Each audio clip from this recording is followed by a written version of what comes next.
Miren el título de la enseñanza de hoy, que no voy a durar mucho, trataré, pero voy a hablarles así, bien puntual y directo al corazón.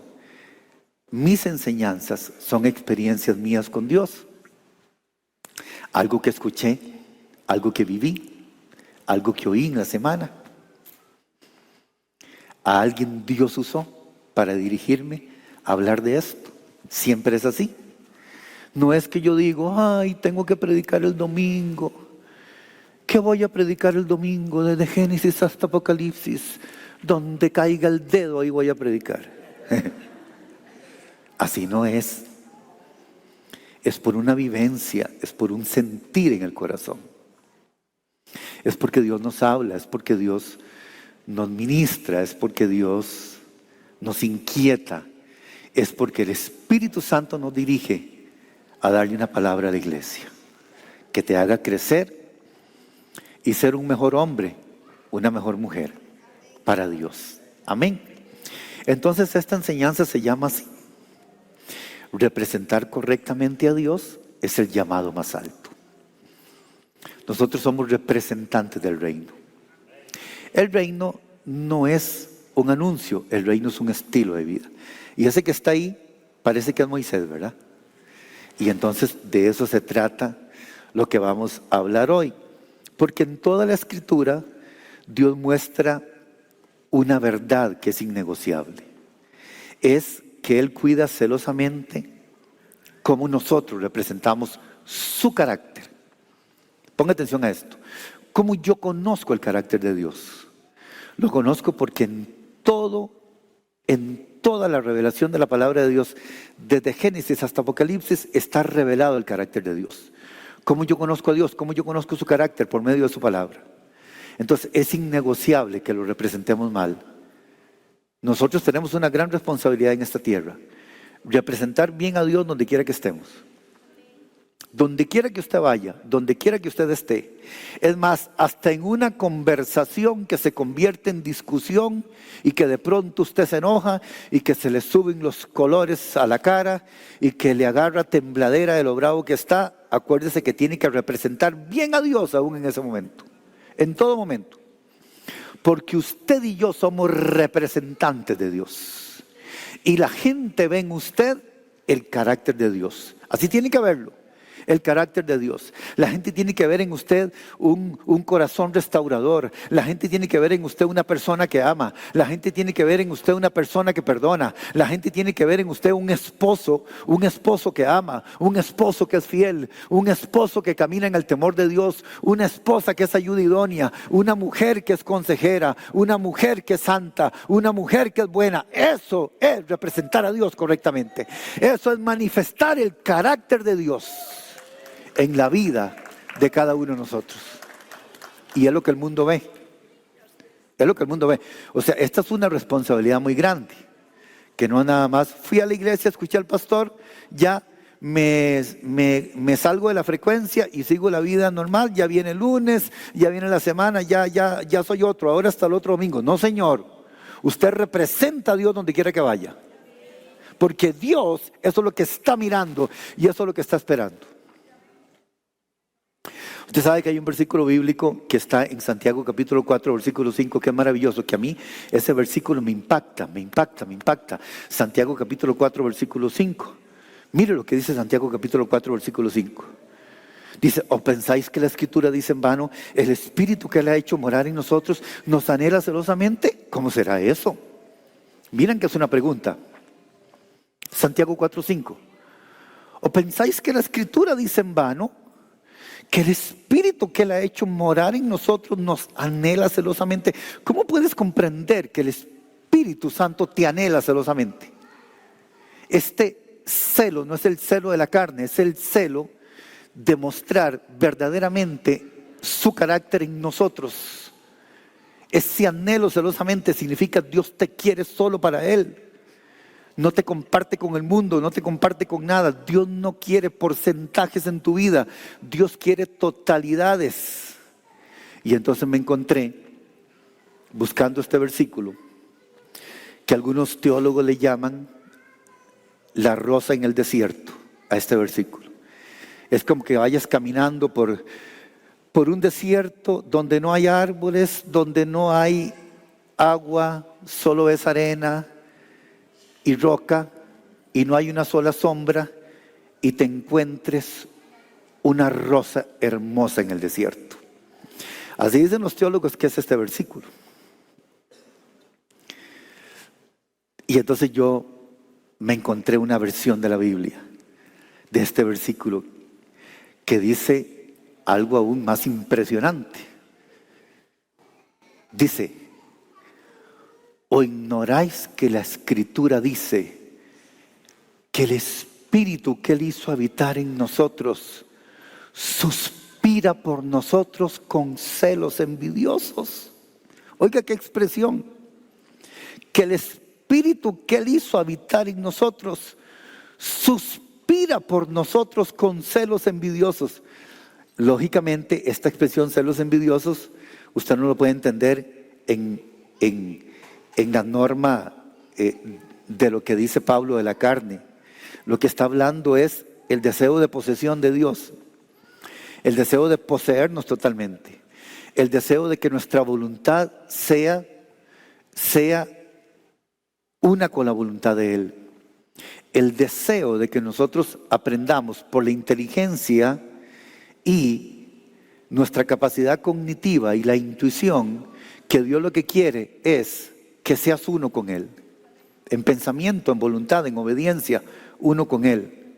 Que no alteres procesos en tu vida, que no alteres tiempos en tu vida, sino que camines en la dirección de lo que Dios tiene para cada uno de nosotros. Por eso dice: suspira por nosotros con celos envidiosos. O en esta versión, 1960, el Espíritu que ha hecho morar en nosotros nos anhela celosamente, todos los días hasta el último día, porque somos posesión de Dios. Y ser posesión de Dios no es solamente venir a la iglesia y estar sentadito ahí, es tener claro en el corazón cuáles son mis prioridades, es tener claro en mi vida qué es lo que quiero. Tengo que trabajar para comer mientras esté aquí. Tengo que ir a trabajar porque tengo que pagar el agua y tengo que pagar la electricidad y tengo que pagar la casa. Pero eso lo hace todo el mundo. El no cristiano, el impío, al igual que el cristiano, hace eso. Lo de nosotros es más que eso. Lo de nosotros es más que un trabajo en esta tierra. Lo de nosotros tiene que ver con lo eterno, con lo que viene de Dios, porque fuimos escogidos, porque fuimos comprados a precio de sangre. Dice la palabra de Dios que debemos de glorificar a Dios por el precio que Él ha pagado en la vida de cada uno de nosotros. Y no podemos olvidar eso, porque eso nos enseña a nosotros en el día a día y en cada instante de nuestra vida a representar bien a Dios donde quiera que estemos. No olvide, aunque usted esté en medio de creyentes, el otro hermano que está al frente suyo tiene que ver en usted que usted tiene el Espíritu Santo, que usted tiene la bendición de Dios en su vida, que aún, óigame bien, la manera de mirar te acusa de que eres un hijo de Dios, que aún tu manera de hablar, tus expresiones, diríamos tus ademanes, tus facciones, todo está relacionado con lo santo. ¿Usted sabía eso? Hasta tu manera de caminar, tu manera de responder, todo está relacionado con esa gloria de Dios en tu vida. La mirada, la pureza de la mirada manifiesta que el Espíritu Santo está en tu vida. Una mirada sin malicia, sin maldad, muestra que tienes al Espíritu Santo, y a veces no te lo dice la gente, pero lo está viendo. ¿Sabe por qué? Porque eso somos nosotros, un testimonio. No es tanto lo que hablemos, sino lo que somos. El testimonio de nuestra vida, lo que somos. Porque palabras todo el mundo dice, pero las palabras también se las lleva el viento. Pero tu vida, lo que eres, lo que Dios ha hecho, eso es, hermano, lo que permanece impactante en la vida de otra persona. Lo que eres, que es el resultado de la obra de Dios en nuestra vida. Entonces vean ustedes que siempre, si usted busca y en la Biblia ve desde Génesis hasta Apocalipsis, Dios busca un pueblo que lo represente. Entonces Dios le dice al pueblo de Israel: yo les escogí a ustedes, no porque ustedes fueran los más especiales de esta tierra. No. Igual que Dios nos escogió a nosotros. ¿Usted se ha puesto a pensar por qué Dios lo escogió a usted? Es que fue Dios el que lo escogió. No es que usted está aquí porque a usted le dio la gana estar aquí, es que a usted Dios lo escogió. ¿Pero por qué Dios lo escogió a usted? Por tener la cara más linda, por ser la persona más especial. Hay muchas personas más lindas y más especiales que nosotros. Pero entre 8,000 millones de personas en la tierra, ¿por qué usted está aquí? ¿Y por qué usted hoy está pensando que si se muere va a ver al Señor Jesús cara a cara?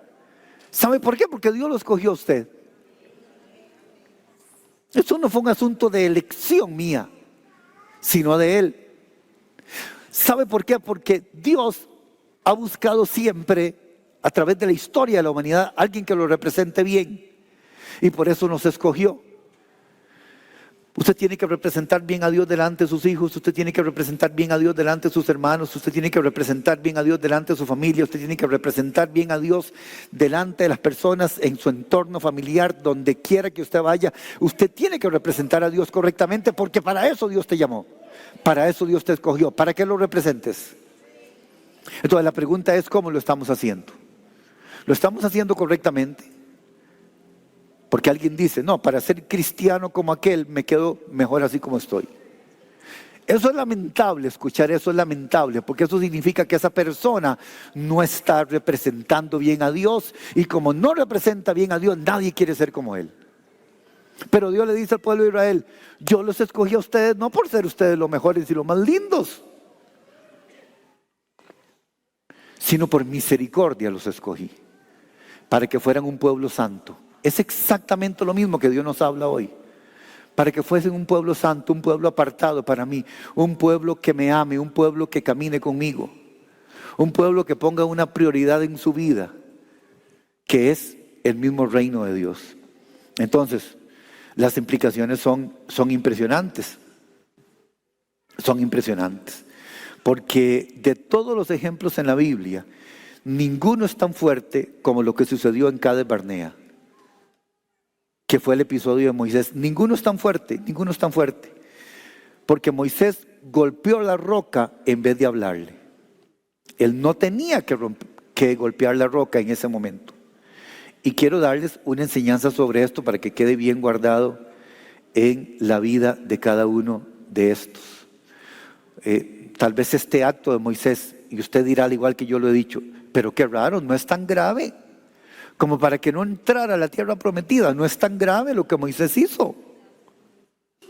No es tan grave humanamente. Pero delante de la santidad de Dios fue tan grave, que siendo Moisés, ponga atención usted, y la Biblia lo describe así: el hombre más manso que hubo sobre la tierra. Dios le dijo a Moisés: mira la tierra de lejos. ¿Recuerdan? Allá en el Monte Nebo. Mira la tierra de lejos. No sé si algún día usted conocerá el Monte Nebo o lo conoce. Yo he tenido el privilegio de conocerlo. El Monte Nebo es un monte alto, y desde el Monte Nebo ves la tierra prometida. Todo el verdor de la tierra prometida. Ahí Dios llevó a Moisés y le dijo: míralo, está allá. Pero tú te vas a quedar aquí, no vas a entrar allá, porque me representaste mal.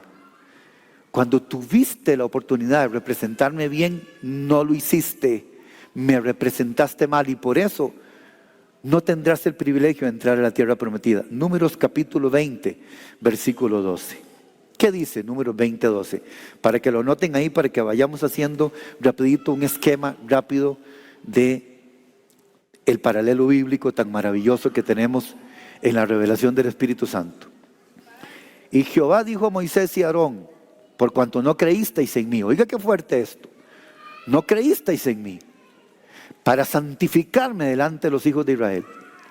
Por tanto, no meteréis esta congregación en la tierra que les he dado. Lo que Dios les está diciendo: ellos van a entrar, pero ustedes no son los que van a meterlos a ellos, porque no creísteis en mí.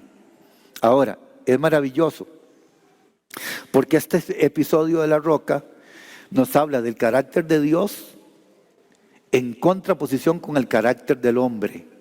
Y es aquí donde hay un conflicto grave, cuando el carácter del hombre no se alinea al carácter de Dios. Y cuando hablo de carácter, no estoy hablando de lo que la gente confunde con temperamento. Temperamento es una cosa y carácter es otra. Carácter es lo que está siendo formado en nosotros aquí.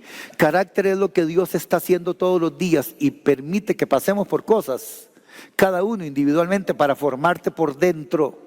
Estoy seguro que ya no eres el mismo que eras antes, porque todo lo que ha sucedido en tu vida ha sido un trabajo de Dios en lo interno de cada uno de nosotros. Y eso nos va formando. Y va sucediendo que vamos dejando esporias en el camino. Vamos dejando cosas que no sirven en el camino. Lo que no te sirve, así como el oro. Recuerdan, el oro, que agarran una pelota de oro grandísima y la meten en el fuego incandescente. Y esa pelota grandísima de oro, después de que suelta todas las escorias, se convierte en algo así. Pero ya es puro. Eso se llama carácter. Es lo que está siendo formado todos los días en nuestra vida.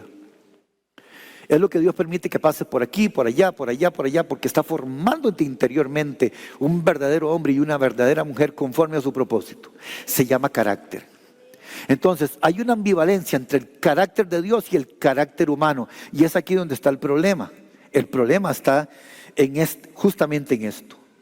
Porque mire lo que dice Números capítulo 20, versículo 1 en adelante, para que usted vaya uniendo todo lo que esta revelación de la palabra dice.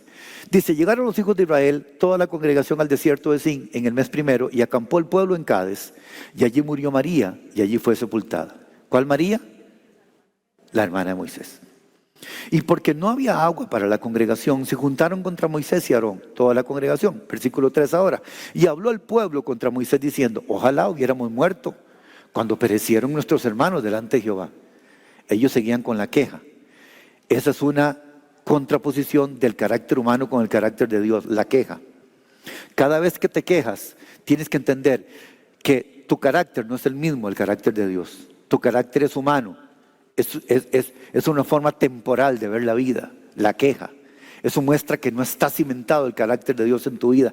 Cada vez que te quejas, cada vez que hablas feo, cada vez que hablas mal, estás tú mismo definiéndote como una mujer con un carácter humano, con un hombre con un carácter humano que no ha sido pulido de acuerdo al carácter de Dios. Eso fue lo que sucedió aquí.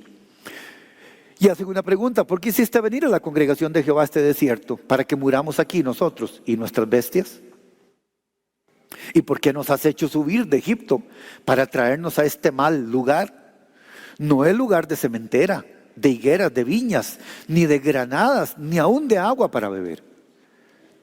Y se fueron Moisés y Aarón de delante de la congregación a la puerta del tabernáculo de reunión y se postraron sobre sus rostros y la gloria de Jehová apareció sobre ellos. Esta gloria de Jehová está relacionado con su carácter también. Versículo 7. Y habló Jehová a Moisés diciendo, oiga lo que les dijo Dios. Fue muy específico, muy claro, como todo lo que Dios nos habla en su palabra. Le dijo, toma la vara y reúne la congregación, tú y Aarón tu hermano. Y hablad a la peña. ¿Qué le dijo? Hablad a la peña. ¿Quién es la peña? Ojo, ojo, ojo. ¿Quién es la peña? En términos espirituales y proféticos, ¿quién es la peña? En todo aspecto, cada vez que la Biblia habla de la peña es Cristo.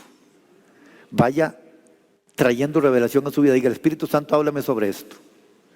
¿Qué fue lo que Dios le dijo? Esta vez le vas a hablar a la peña. Otras veces la golpeaste, pero esta vez le vas a hablar. ¿Recuerdan que Moisés golpeó la roca otras veces? ¿Y era correcto? ¿Qué significado tiene que Moisés haya golpeado la roca algunas veces y ahora le hablara? Ahorita lo vamos a comprender, porque está en la Biblia. Pero vean qué bueno esto.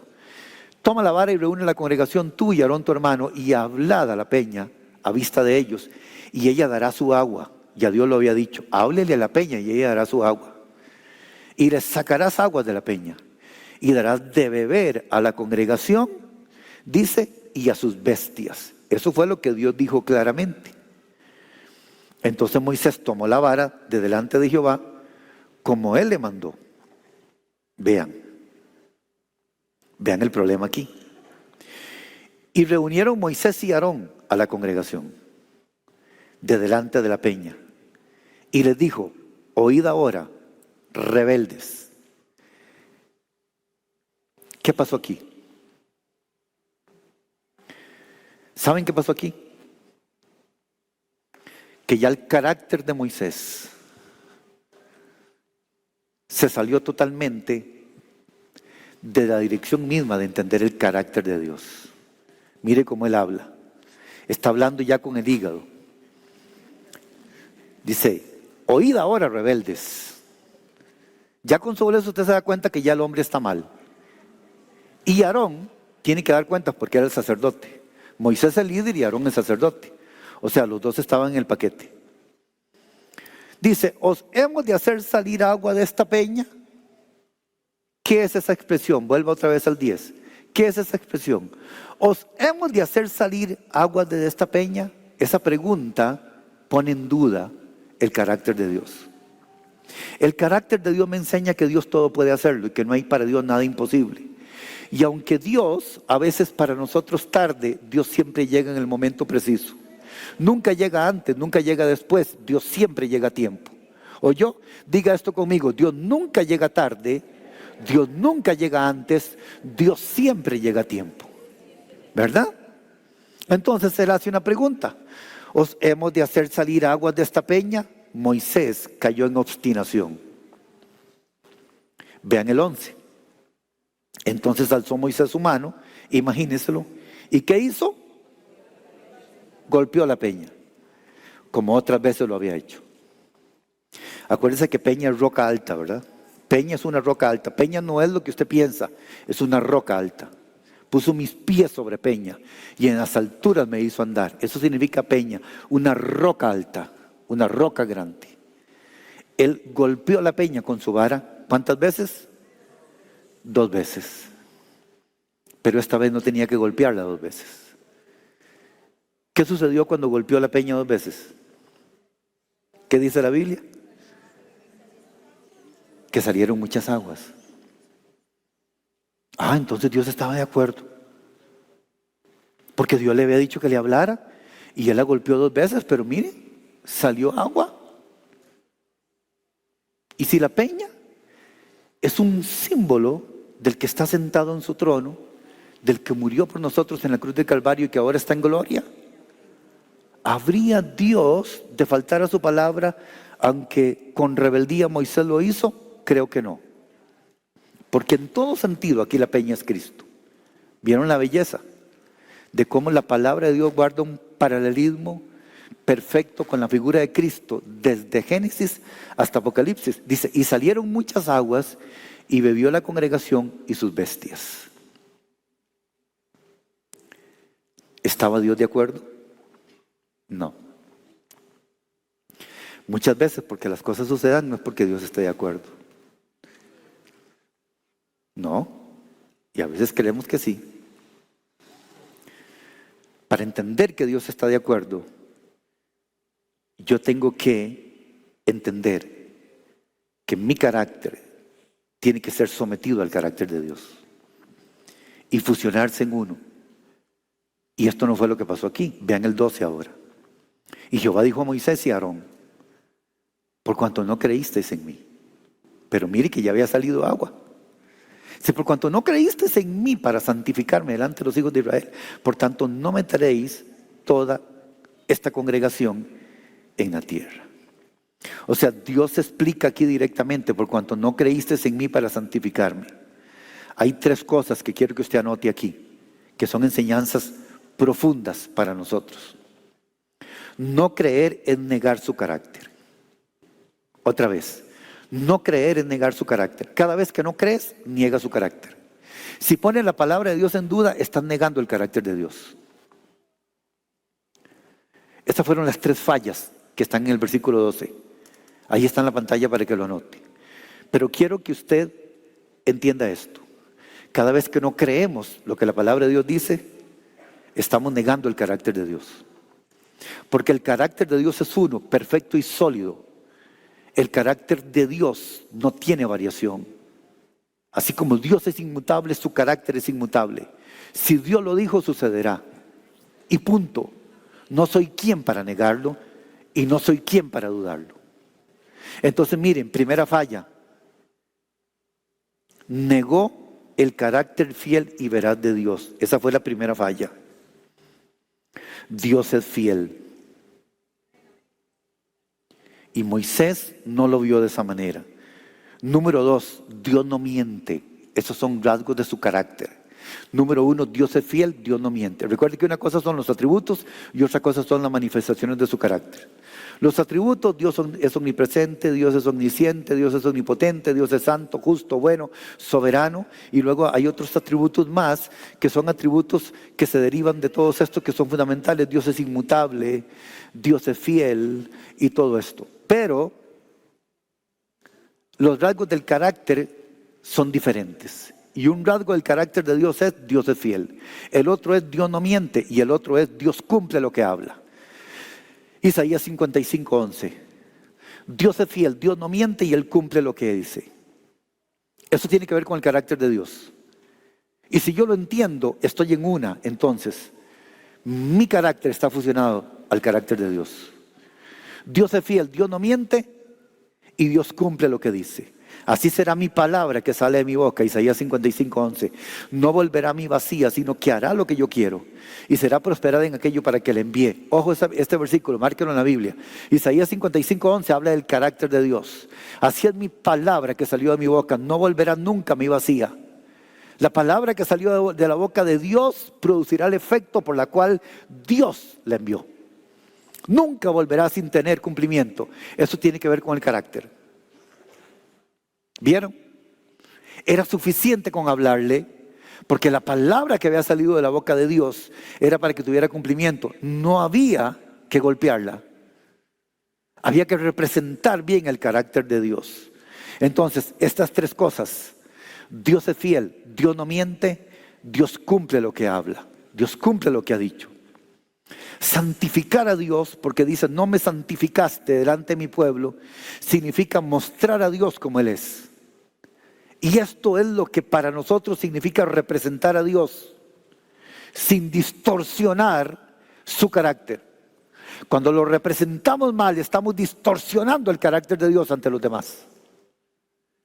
Pero cuando lo estamos representando correctamente conforme a su palabra, estamos mostrando el carácter tal y como Él es. Dios es un cumplidor de promesas. Dios cumple lo que Él dice. Entonces Moisés, movido por el enojo, ¿qué proyectó? Una imagen distorsionada de Dios. Y cuando nosotros caminamos en desobediencia, mostramos una imagen distorsionada de Dios. Y cuando nosotros no tenemos a Dios como prioridad en nuestra vida, mostramos una imagen distorsionada de Dios. Y cuando venimos a la iglesia con cara de aburridos, con cara de cansancio, con una apatía terrible, estamos distorsionando la imagen de Dios ante los demás. Y ese fue el problema de Moisés, que por sobre todas las cosas, él puso lo humano antes que la dirección de Dios. Quiso mostrar a un Dios irritado cuando Dios estaba mostrando su gracia de querer darles agua al pueblo en el desierto. Y Moisés presenta a un Dios como si estuviera irritado. Y ese no es el Dios revelado en la palabra del Señor. Es el Dios de gracia. Un Dios como que reacciona violentamente cuando Dios quería mostrar su poder por medio de su palabra.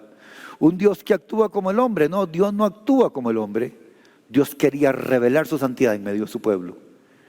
Entonces todas estas cosas, hermano, conllevaron a que Moisés estuviera totalmente fuera de lo que Dios había querido que sucediera. ¿Quién echó a perder el que no pudiera entrar Moisés a la tierra prometida? Moisés mismo. Así como nosotros mismos echamos a perder los planes que Dios tenía para nosotros por nuestro libre proceder y nuestro libre albedrío, sin perjuicio de que haya sido Dios el que lo hubiera hecho. Nosotros mismos nos perdemos de las bendiciones y nos perdemos de muchas cosas que Dios quiere hacer, porque a veces actuamos exactamente como actuó Moisés, de una manera irritable, sin tomar en cuenta a Dios. Ahora, la Biblia dice claramente que la roca es Cristo. Vea lo que dice 1 Corintios capítulo 10, versículo 4. Y con esto voy a tratar de amarrar la enseñanza hasta aquí para que les quede claro lo que yo quiero enseñarles. Y todos bebieron la misma bebida espiritual, porque bebían de la roca espiritual que los seguía, y la roca era Cristo. Aquí Pablo está hablando claramente quién era la roca. Entonces, en todo aspecto, cuando la golpeaba, cuando le tenía que hablar, todo era figura de la roca, que es Cristo. Ahora, también en Horeb, porque esto fue en Cádiz, en Horeb, en Éxodo 17, Dios sí ordenó golpear la roca. Y aquí es donde quiero amarrar la enseñanza para que te quede bien claro. Pastor Rodolfo, ¿qué significa entonces que en algunas ocasiones Dios ordenó que golpearan la roca, pero esta vez Dios dijo que no había que golpearla, que había que hablarle?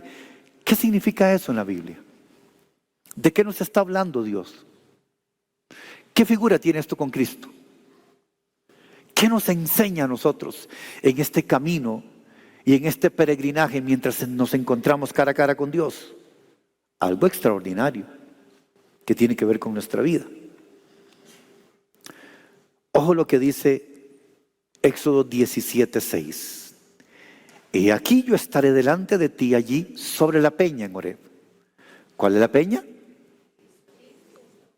¿Cuál es la peña? En todo aspecto, la peña es Cristo, no se le olvide eso.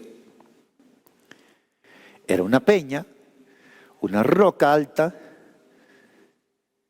literalmente en el Antiguo Testamento, pero espiritualmente esta peña es Cristo.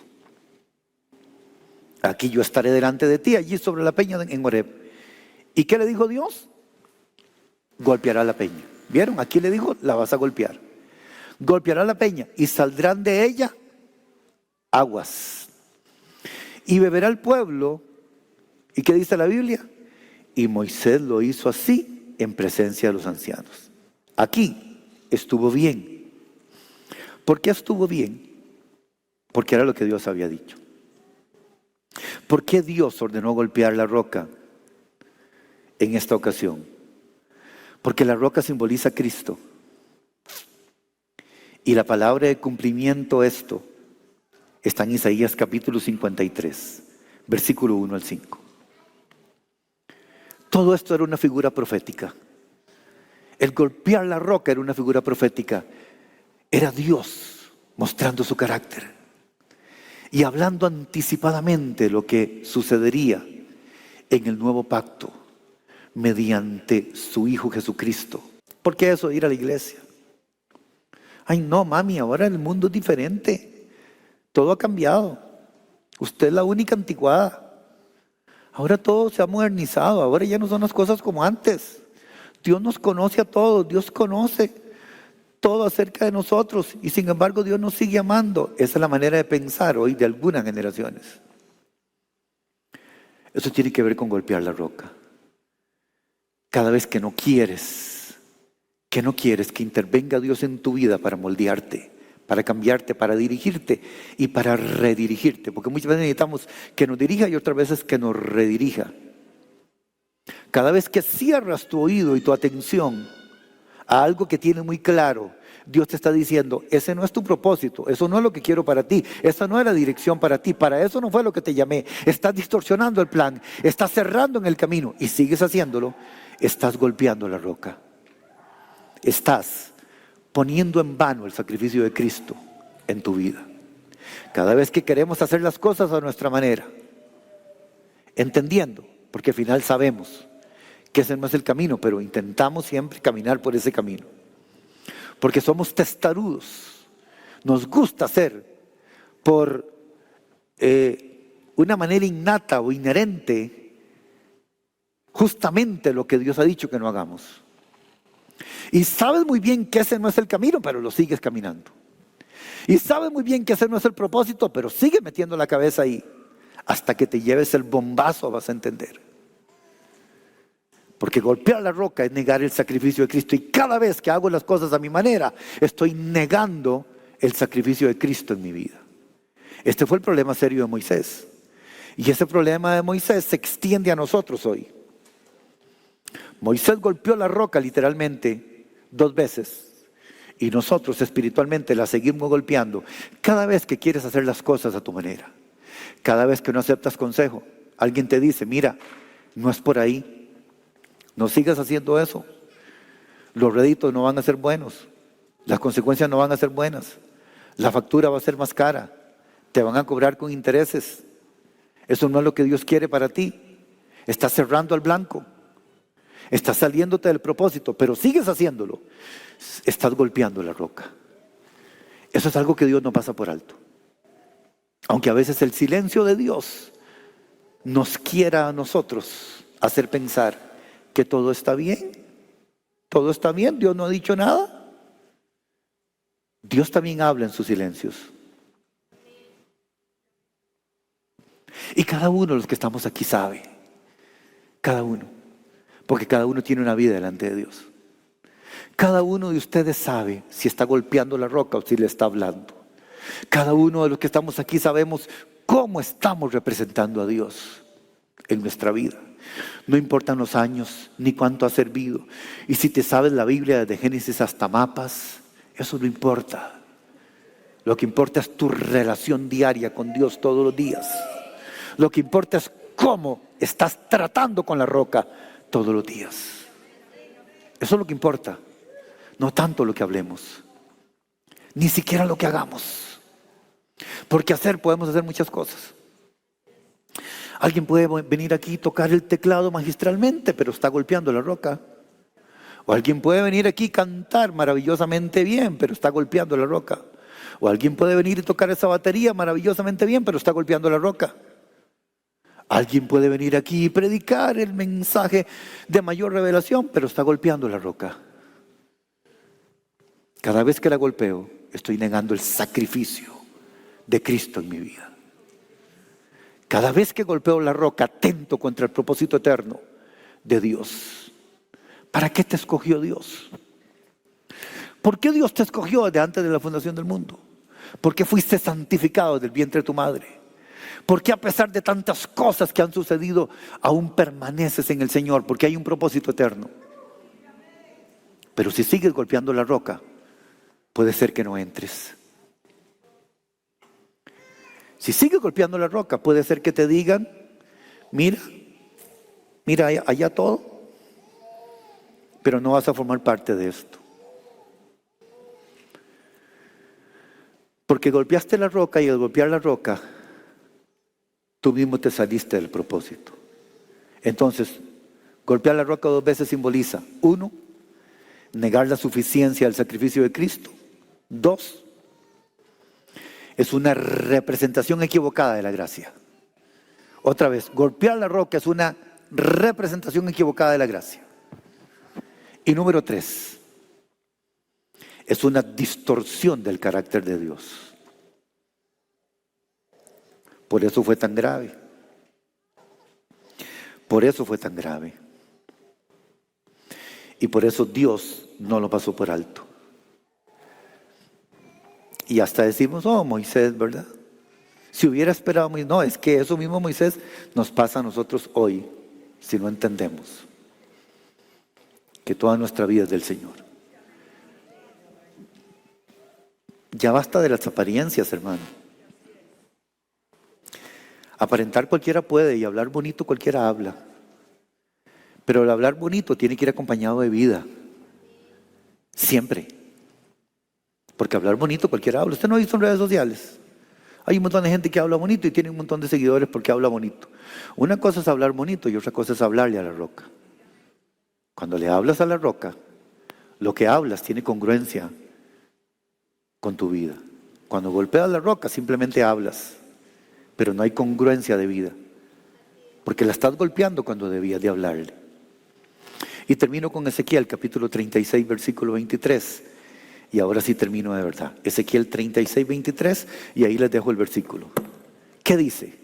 Dios dice, y esto tiene que ver con su carácter: y santificaré mi grande nombre. Mire qué versículo más lindo.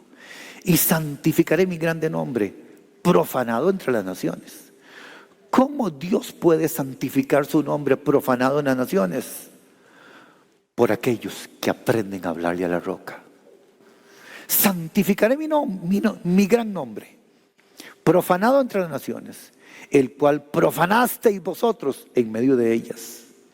Y sabrán las naciones que yo soy Jehová. Dice Jehová el Señor, cuando, oiga, cuando sea santificado en vosotros delante de sus ojos. Lo que el versículo dice es que hay una gran responsabilidad de nosotros. Y este versículo cierra todo lo que he venido enseñando. Esto es representar correctamente a Dios. Santificar el nombre de Dios entre los demás. Eso sucede por cada uno de nosotros. Como lo estés representando, como estés caminando, significa santificar el nombre de Dios. Cuando golpeas la roca, en lugar de hablarle, no estás santificando el nombre de Dios. Cuando le hablas a la roca, significa obediencia. Cuando le hablas a la roca, significa sujeción. Cuando le hablas a la roca, significa sumisión. Y significa entender que sobre mi vida y sobre tu vida, el señorío lo tiene el Dios Todopoderoso. Amén. Y santificaré mi grande nombre, profanado entre las naciones, el cual profanasteis vosotros en medio de ellas. O sea, lo que Dios está diciendo, mi nombre fue profanado por culpa de ustedes. Dice, y sabrán las naciones que yo soy Jehová. Dice Jehová el Señor, cuando sea santificado en vosotros. Ve que es un asunto que tiene que ver con nosotros. El nombre de Dios es santificado por nosotros, por la representación de cada uno de nosotros. Y por eso dice, cuando sea santificado en vosotros, delante de sus ojos. Eso es así. ¿Quién está llamado a santificar el nombre de Dios? Su iglesia.